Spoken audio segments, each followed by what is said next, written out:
Alright, 2 days before you actually fry your turkey, you're going to want to go ahead and brine your turkey. So what we're going to do is we're going to go ahead and do this outside since we're going to be using the big pot to store them in overnight.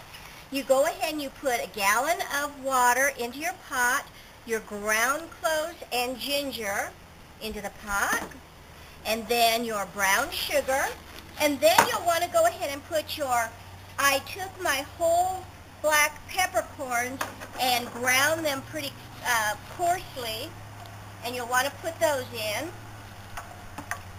and then your 12 bay leaves,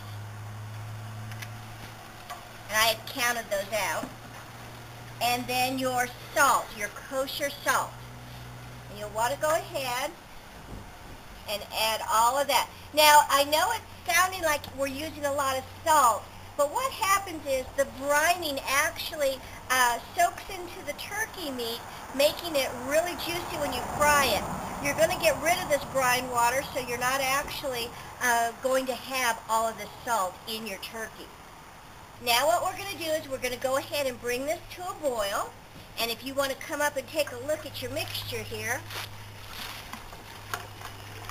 Okay, once that comes to a boil, I'll show you the rest of the recipe.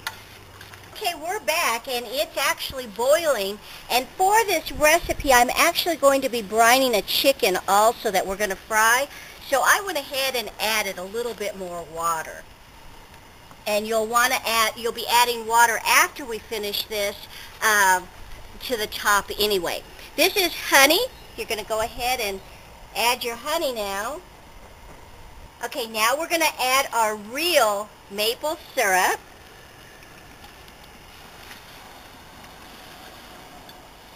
Maple syrup and honey is very expensive, and you use a lot of it, but it's going to be well worth it.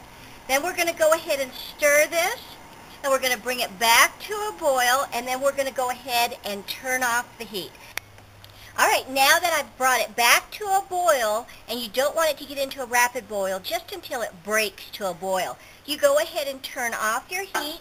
You'll want to stir it one more time, and now you're going to let this completely cool before we add the rest of the ingredients. So we've let the brine cool off, and now we're going to add our quartered lemons and oranges.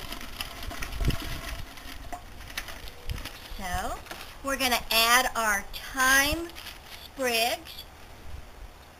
We're just going to leave those as sprigs and just kind of break them up just a little bit and put those in. And we're going to add our sweet basil leaves and our fresh rosemary sprigs. And then we're just going to stir that up, and if you take a look, kind of looks like a Halloween punch or some festive punch.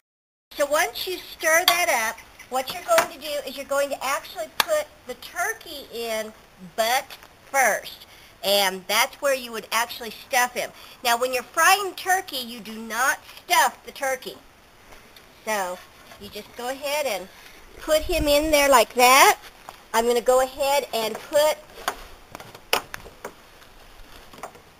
my chicken in there also, just like that. And then you're going to put just enough water to cover. I've added 1 more gallon of water, and if it's at night when you're doing your brining, and it's cool out, you could actually just cover it and leave it set outside. But as you can tell, it's daylight, and what we're going to want to do is go ahead and cover it, put it in an ice chest, and surround it with ice. Now, tomorrow evening, we're going to go ahead and inject it. You want to leave it in the brine at least 24 hours.